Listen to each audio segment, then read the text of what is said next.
The vast, unforgiving expanse of the Atlantic Ocean holds secrets beyond human comprehension, tales whispered by the relentless waves, etched into the very fabric of maritime legend. Among these, few resonate with the chilling persistence of the Mary Celeste, a name synonymous with the ultimate nautical enigma.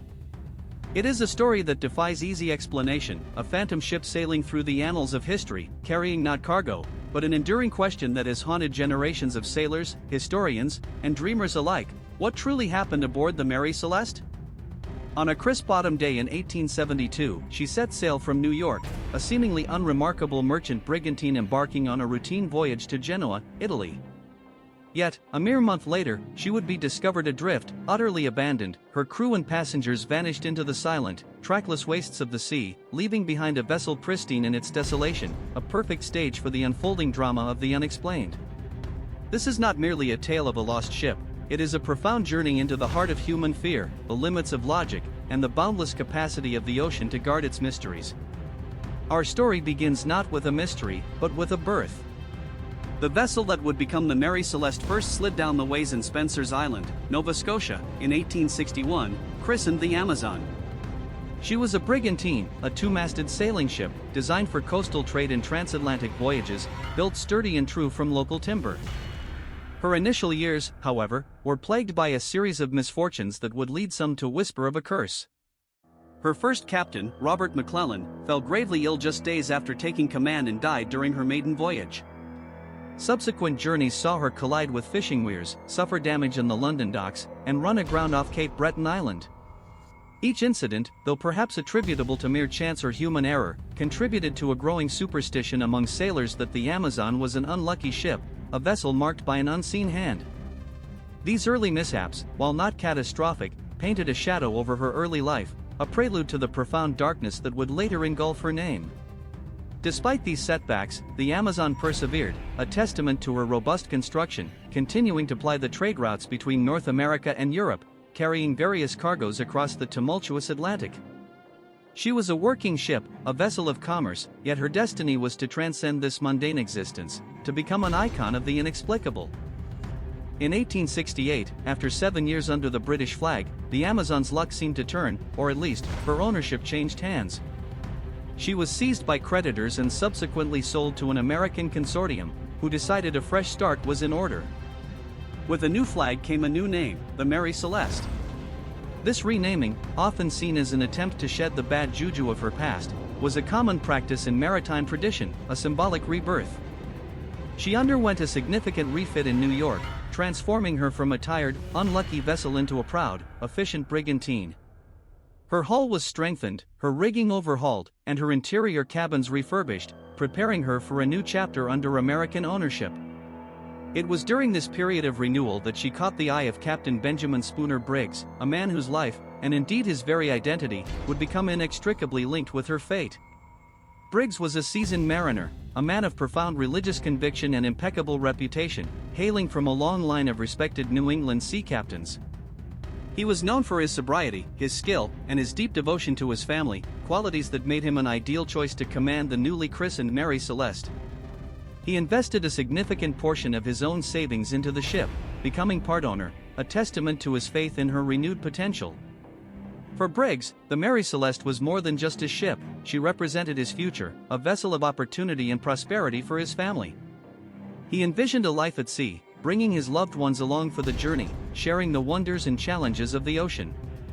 The ominous whispers of the Amazon's past were, to him, just old sailors' tales, easily dispelled by good seamanship and a steadfast faith. Captain Briggs was not merely a master of his vessel, he was a family man, deeply devoted to his wife, Sarah Elizabeth, and their 2 young children, 7-year-old Sophia Matilda and 2-year-old Arthur. Sarah, a woman of strength and spirit, had accompanied her husband on previous voyages, embracing the unique challenges and joys of life at sea. For this particular journey, the entire family would be aboard, transforming the captain's quarters into a temporary home, filled with the laughter of children and the comforting routines of domestic life.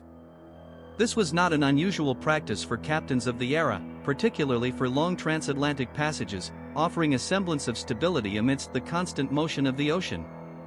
The crew assembled for the voyage was equally carefully chosen. Briggs selected a highly experienced and reliable team, First Mate Albert G. Richardson, Second Mate Andrew Gilling, and Steward Edward W. Head. The four able seamen, Arian Martens, Boy Lorenzen, and the brothers Volkert and Bos Lorenzen, were all German or Danish, known for their discipline and skill. This was a cohesive, professional crew, well versed in the demands of maritime life, and seemingly without any internal discord or history of trouble. They were men who understood the sea, men who had faced its fury and respected its power.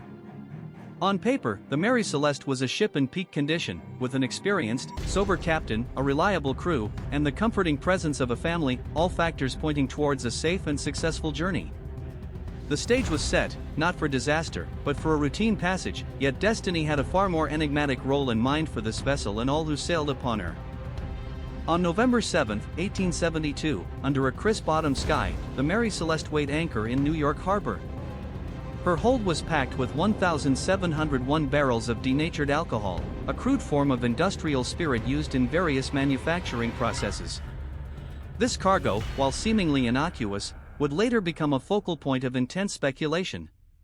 Her destination was Genoa, Italy, a journey expected to take approximately 1 month. It was a common route for merchant vessels, a well-trodden path across the vast Atlantic. A little over a week later, on November 15, another brigantine, the Dei Grazia, also departed from New York, bound for Gibraltar with a cargo of petroleum. The two ships, though sailing independently, would unknowingly become entwined in history's most baffling maritime mystery. Captain David Morehouse of the Dei Grazia and Captain Briggs of the Mary Celeste were friends, having dined together in New York just before their respective departures. They were both seasoned mariners, their paths crossing briefly on land before diverging on the open sea, only to converge again in a manner neither could have ever foreseen. The initial days of the voyage for the Mary Celeste were likely unremarkable, a steady progression eastward, the rhythm of life at sea settling in for Captain Briggs, his family, and his crew. The ship cut through the waves, sails billowing, a picture of maritime efficiency and purpose. The last entry in her logbook, found nearly a month later, would place her position on November 25, just west of the Azores, still on course, still seemingly safe. This would be the last known trace of human activity aboard the Mary Celeste before she slipped into the realm of legend. The vastness of the ocean, with its capacity to swallow ships and secrets whole, was about to claim another victim, not through storm or collision, but through an inexplicable disappearance, leaving behind only an empty shell and an enduring question. The morning of December 4, 1872, dawned like any other for the crew of the Dei Grazia. Captain David Morehouse was on deck when his attention was drawn to a distant sail, approximately 6 miles off their port bow. As they drew closer, a sense of unease began to settle over him. The vessel, a brigantine, was sailing erratically, her sails partially set, but clearly not under proper command. Her course was wavering, almost aimless, her movements betraying a lack of human guidance. Morehouse, a man of extensive seafaring experience, immediately recognized something was amiss. He ordered his crew to change course and approach the mysterious ship. As they closed the distance, the details became clearer, and a chill began to spread through the Dei Grazia's crew. The brigantine was indeed drifting, her foretopsail and upper fort'gallant sail were loose, flapping aimlessly in the wind, while the jib and forestaysail were missing entirely. The helm was unsecured, swinging freely, and there was no sign of life on deck. No flag was flying, no distress signal was hoisted, and no one responded to their hails. A profound silence hung over the water, broken only by the creak of timbers and the slap of waves. Morehouse, now deeply concerned, sent his first mate, Oliver Devoe, and 2 seamen to board the vessel and investigate. As Devoe's small boat approached, the name on her stern became visible, Mary Celeste. A shiver ran through Devoe, he knew Briggs, and the thought of his friend's ship in such a state was deeply unsettling. Devoe and his men cautiously climbed aboard the Mary Celeste. What they found was a scene of eerie desolation, a tableau frozen in time, yet utterly devoid of its human actors. The ship was intact, structurally sound, and still seaworthy, cutting through the water at a gentle pace, roughly half a knot, driven by the winds. There were no signs of a struggle, no bloodstains, no forced entry, no evidence of piracy or violence. The ship's longboat, however, was missing, suggesting a deliberate, albeit panicked, abandonment. Below deck, the scene was even more perplexing. The captain's cabin was undisturbed. Personal effects, clothing, a sewing machine, a child's toys, were all present and accounted for, neatly arranged as if their owners had just stepped out for a moment. Valuables, including Briggs's chronometer and sextant, were gone, hinting at a planned departure, not a sudden, forced flight. The ship's papers, with the exception of the logbook and the captain's navigation instruments, were also missing, further supporting the theory of an intentional evacuation. The last entry in the logbook, dated November 25, 9 days prior to the discovery, noted the ship's position near the Azores, with no indication of distress. In the galley, the stove was displaced from its fastenings, and a barrel containing alcohol was found on deck, its bung loose. The cargo of 1,701 barrels of denatured alcohol was largely intact, though 9 of the barrels in the hold were found empty, their contents seemingly leaked or evaporated, but without any discernible damage to the barrels themselves. There was about 3.5 feet of water in the hold, a significant amount, but not enough to threaten the ship's buoyancy or structural integrity. Food and water provisions were ample, enough for months at sea. It was as if the entire complement of the Mary Celeste, Captain Briggs, his wife and 2 children, and the 7 crew members, had simply vanished into thin air, leaving behind a perfectly good ship with all their worldly possessions, and an overwhelming, terrifying silence. The mystery was profound, immediate, and utterly baffling. DeVoe and his men searched every nook and cranny, their hopes fading with each empty cabin and silent deck. The Mary Celeste was a ghost ship, not in the supernatural sense, but in the chilling reality of human absence. The Dei Grazia, under Captain Morehouse's command, took the Mary Celeste in tow, a journey of several hundred miles to Gibraltar, where the Admiralty Court would convene an inquiry into this unprecedented maritime mystery. The arrival of the abandoned ship and its tale of a vanished crew immediately ignited intense speculation and suspicion. Gibraltar, a British naval stronghold, was the perfect stage for such a dramatic investigation. The Vice Admiralty Court was presided over by Sir James Cochrane, the Chief Justice of Gibraltar, but the leading figure in the inquiry quickly became Frederick Sully Flood, the Attorney General. Sully Flood was a man of intense, almost obsessive, legal rigor, and he immediately approached the case with deep skepticism and a strong presumption of foul play. He was convinced that there was more to the story than a simple abandonment, suspecting either mutiny, murder, or an elaborate insurance fraud scheme. His initial examination of the Mary Celeste was meticulous, almost prosecutorial. He noted what he believed were bloodstains on the captain's sword and on the ship's rail, and what he interpreted as axe marks on the forecastle head. These observations, though later largely disproved or explained as rust and normal wear, fueled his conviction that a violent struggle had taken place. He theorized that Captain Briggs had been murdered by his crew, who then fled in the lifeboat, or perhaps that the Dei Grazia's crew themselves had perpetrated the crime, murdering the Mary Celeste's occupants and then salvaging the ship for profit. The testimony of Captain Morehouse and Mate DeVoe of the Dei Grazia was scrutinized with an almost hostile intensity.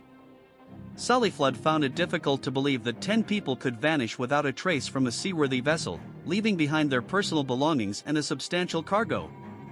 He questioned every detail, every observation, seeking inconsistencies that would support his theories of criminal activity. However, despite his relentless interrogation and his strong convictions, Sully Flood could find no concrete evidence of mutiny, murder, or piracy. The alleged bloodstains were later found to be rust, possibly from the ship's iron fittings or from red paint.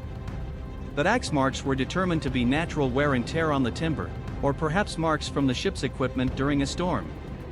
The cargo of denatured alcohol was still largely intact, and the crew's personal valuables, apart from Captain Briggs's navigational instruments, remained untouched. If there had been a mutiny, why would the mutineers leave behind such easily convertible assets?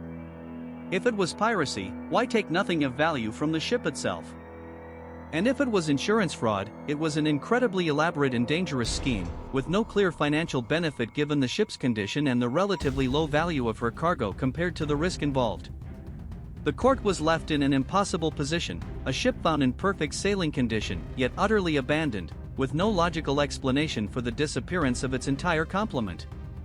The sheer lack of evidence for any conventional maritime disaster or crime was as perplexing as the disappearance itself.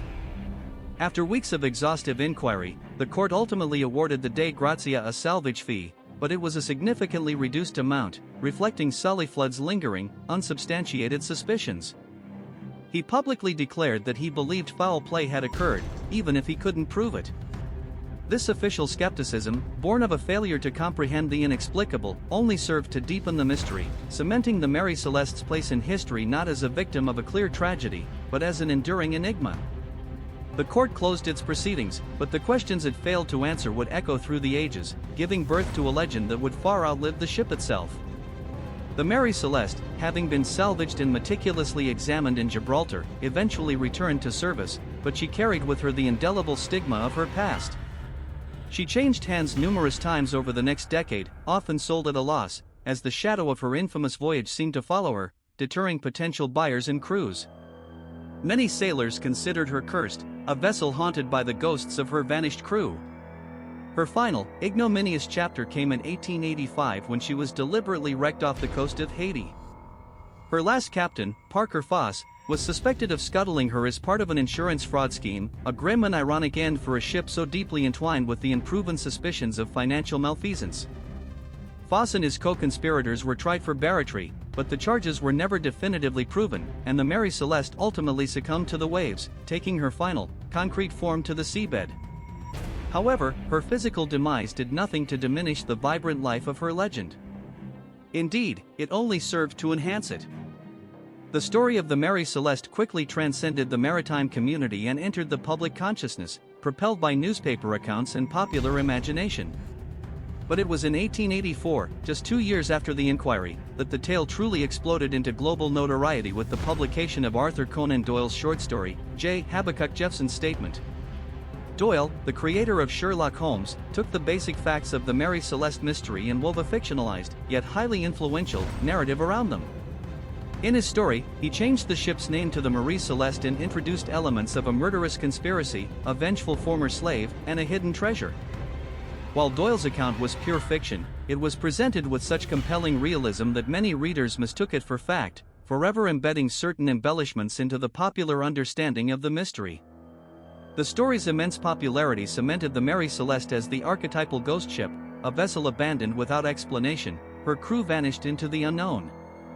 From that point on, the Mary Celeste became a blank canvas upon which countless theories, both plausible and fantastical, would be painted. The sheer lack of concrete evidence, combined with the dramatic nature of the disappearance, made it fertile ground for speculation. One of the earliest and most sensational theories, fueled by Sully Flood's initial suspicions in Conan Doyle's fiction, was that of mutiny and murder. The idea that the crew had turned on Captain Briggs, his family, and the mates, then fled in the lifeboat, was a dramatic and terrifying prospect. However, this theory quickly faltered under scrutiny. There was no evidence of a struggle, no blood, no signs of violence on the ship. The personal belongings of the captain and his family were untouched, including valuable items. Mutineers intent on escape would hardly leave behind such spoils. Furthermore, the crew was described as loyal and professional, with no known grievances. The intact state of the cargo also argued against mutiny, as it offered no clear motive. Closely related was the theory of piracy.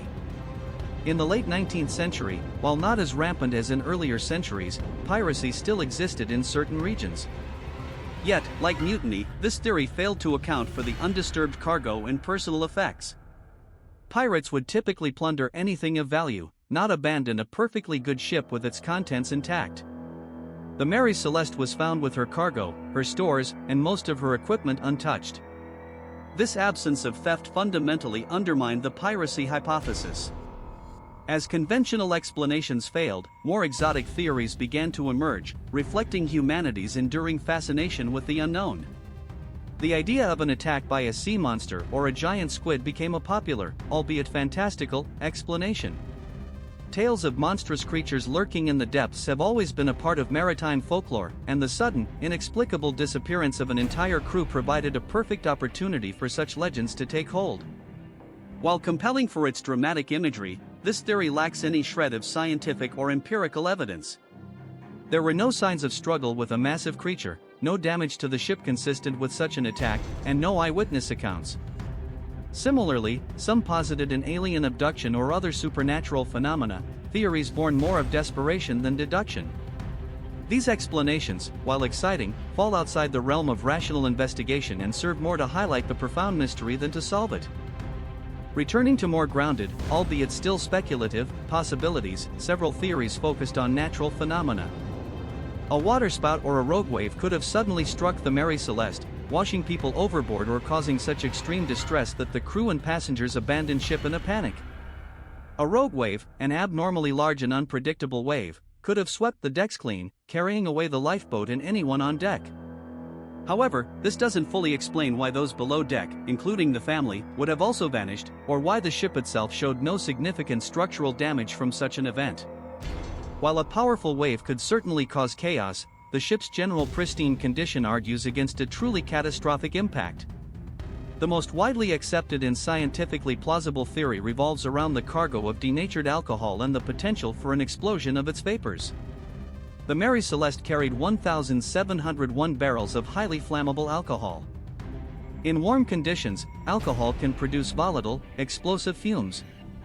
It is theorized that some of these barrels may have leaked, or that the cargo was simply breathing in the heat, allowing a buildup of explosive vapors in the ship's hold. A minor, non-destructive explosion, perhaps caused by a spark or a shift in the cargo, could have occurred. Such an event would have been terrifying, producing a loud bang and a flash of flame, but not necessarily causing catastrophic structural damage to the ship. The displacement of the galley stove could be consistent with such a concussion. Captain Briggs, a responsible and experienced mariner, knowing the volatile nature of his cargo, might have feared a much larger, ship-destroying explosion was imminent. In a desperate attempt to save his family and crew, he could have ordered an immediate evacuation into the ship's only lifeboat, tethering it to the Mary Celeste with a long rope, intending to wait out the danger at a safe distance. The missing chronometer and sextant would support this, as Briggs would have taken his essential navigational instruments if he intended to return to the ship. While they waited, a sudden squall or a change in the weather could have snapped the tether, or the crew in their panic might have been unable to reboard, leaving them adrift and lost at sea. The empty barrels found in the hold could be explained by leakage, or perhaps some had been intentionally opened to vent pressure, or even ruptured in a minor blast, without causing a full-blown inferno. This theory elegantly explains the lack of bodies, the intact state of the ship, the missing lifeboat and instruments, and the sudden, panicked abandonment, without resorting to violence or the supernatural. It paints a picture of a tragic miscalculation, a brave captain making a desperate choice that ultimately led to disaster. Other theories, though less prominent, have also been put forth. One suggests ergot poisoning, a fungus that can contaminate grain and cause hallucinations, madness, and violent behavior. If the crew's bread supply was contaminated, they could have succumbed to mass psychosis, leading to a chaotic abandonment. However, there is no evidence of ergot contamination, nor any other signs of illness or disease aboard the ship. Another theory posits a sudden illness or plague, rapidly incapacitating the entire crew and passengers, forcing them into the lifeboat in a desperate attempt to reach land before succumbing.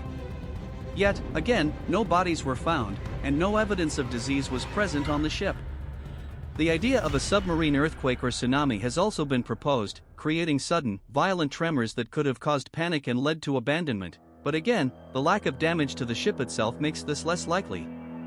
The Mary Celeste was found in the middle of the Atlantic, far from any significant seismic activity that would typically generate a destructive tsunami. The enduring legacy of the Mary Celeste is perhaps even more compelling than the mystery itself. She has become an international symbol of the unexplained, a cautionary tale whispered among sailors, and a fertile ground for writers, filmmakers, and conspiracy theorists. Her story has been retold countless times, each iteration adding new layers of speculation and intrigue. From scholarly articles dissecting every detail of the inquiry to pulp fiction novels inventing elaborate new scenarios, the Mary Celeste has proven to be an irresistible narrative. She is the quintessential ghost ship, not because she is literally haunted, but because she represents the terrifying possibility of vanishing without a trace, leaving behind only questions and an empty vessel. The human element of the Mary Celeste mystery is what truly resonates. 10 souls, a captain, his wife, 2 young children, and 6 experienced sailors, simply ceased to exist. Their families were left with an agonizing void, never knowing what became of their loved ones, never having a grave to mourn over, only the cold, hard facts of an empty ship. This profound human loss, coupled with the complete absence of a definitive explanation, elevates the Mary Celeste from a mere maritime incident to a powerful, universal allegory for the fragility of life and the immense, indifferent power of the sea. Even today, well over a century after her discovery, the Mary Celeste continues to capture the imagination. Her name is invoked whenever an unexplained disappearance occurs, whether at sea or on land. She is a reminder that despite all our technological advancements, despite our scientific understanding of the world, there remain pockets of true mystery, events that defy all logic and reason. The deep blue ocean, where she met her enigmatic fate, remains a vast, unexplored frontier, capable of concealing its secrets with a finality that challenges human inquiry. The Mary Celeste stands as a monument to those unanswered questions, a silent sentinel sailing through time, forever carrying her burden of the unknown. Her story is not just a historical footnote, it is a living legend, a testament to the enduring power of a good mystery, and a chilling reminder that some secrets are meant to be kept, whispered only by the wind and waves across the boundless expanse of the sea. The Mary Celeste, the ghost ship of the Atlantic, will likely never fully yield her secrets, destined to sail on in the collective imagination, a powerful and poignant symbol of humanity's eternal quest to understand the inexplicable. The fascination with the Mary Celeste is not merely about the ship itself, but about what it represents to the human psyche. It taps into our deepest fears, the fear of the unknown, the fear of vanishing without a trace, the fear of being utterly alone in a vast and indifferent world. It challenges our fundamental need for order and explanation, confronting us with a void of information that no amount of rationalization seems able to fill. Each generation attempts to solve the puzzle, bringing new perspectives, new technologies, and new theories, yet the core mystery remains stubbornly intact. The very ambiguity of the evidence allows for a multitude of interpretations, each one plausible in its own right, yet none entirely satisfactory. This continuous cycle of speculation only serves to embed the Mary Celeste deeper into our collective consciousness, ensuring her immortality as a legend. Consider the meticulousness of Captain Briggs, a man known for his prudence and his devotion to his family. Would such a man truly abandon his ship without extreme provocation? The theory of the alcohol vapor explosion, while the most accepted, still requires a series of unfortunate events to align perfectly: a minor explosion, a panicked evacuation, a snapped tether, and then the complete loss of the lifeboat and its occupants. It is a plausible chain of events, yet it remains a conjecture. What if the truth was far simpler, yet equally devastating? What if a sudden, unexpected illness swept through the crew, leaving them too weak to manage the ship, forcing them into a desperate attempt to reach land, only to be overwhelmed by the elements? Or what if a rare, localized weather phenomenon, perhaps a microburst or a sudden, violent squall, struck with such ferocity that it swept everyone from the decks before they could even react, leaving the ship essentially undamaged but deserted? The very details that make the Mary Celeste so intriguing are also what make her so frustratingly resistant to resolution. The half-set sails, the displaced galley stove, the missing chronometer and sextant, the small amount of water in the hold, the empty barrels, each piece of evidence, while seemingly concrete, can be interpreted in multiple ways, supporting different theories and simultaneously undermining others. The absence of bodies, the ultimate proof of a tragedy, is perhaps the most haunting aspect of all. Had bodies been found, even years later, washed ashore on some distant coast, it might have provided a crucial clue, a final piece of the puzzle. But the ocean, in its infinite capacity for concealment, swallowed them whole, leaving not a single trace, not a single bone or garment to tell their tale. The story of the Mary Celeste has also become a powerful symbol of the limitations of human justice and inquiry. The Gibraltar court, with all its legal might and investigative rigor, ultimately failed to provide a definitive answer. Attorney General Sully Flood's unwavering suspicion of foul play, though unsubstantiated, cast a long shadow over the proceedings and the subsequent narrative. It highlights how, when faced with the truly inexplicable, even the most rational minds can grasp at the most dramatic and sensational explanations, simply because the truth seems too mundane, or too terrifyingly random, to accept. The very act of inquiry, intended to bring clarity, instead deepened the mystery, turning a maritime incident into an enduring legend of the unknown. The Mary Celeste continues to inspire works of art, literature, and even scientific study. Researchers have delved into historical weather patterns, the chemical properties of denatured alcohol, and the psychology of panic at sea, all in an attempt to finally put the ghost of the Mary Celeste to rest. Yet, each new investigation, while shedding light on various aspects, ultimately returns to the same core question: what happened to Benjamin Briggs, his family, and his crew? The ship herself, long since broken apart on the reefs of Haiti, exists now only in the collective memory, a phantom vessel sailing forever through the mists of legend. Her name has become a byword for any unsolved mystery, a shorthand for the inexplicable absence. She is a powerful reminder that the world, despite all our advancements, still holds wonders and terrors that lie just beyond the grasp of our understanding. The deep, dark ocean, with its unfathomable depths and its boundless expanse, remains the ultimate keeper of secrets, and the Mary Celeste stands as its most iconic testament to that enduring truth. Her story is a timeless echo across the waves, a whisper of the unknown that continues to captivate and confound, a mystery that will likely sail on, unsolved, for as long as humans venture out onto the vast, enigmatic seas. The Mary Celeste is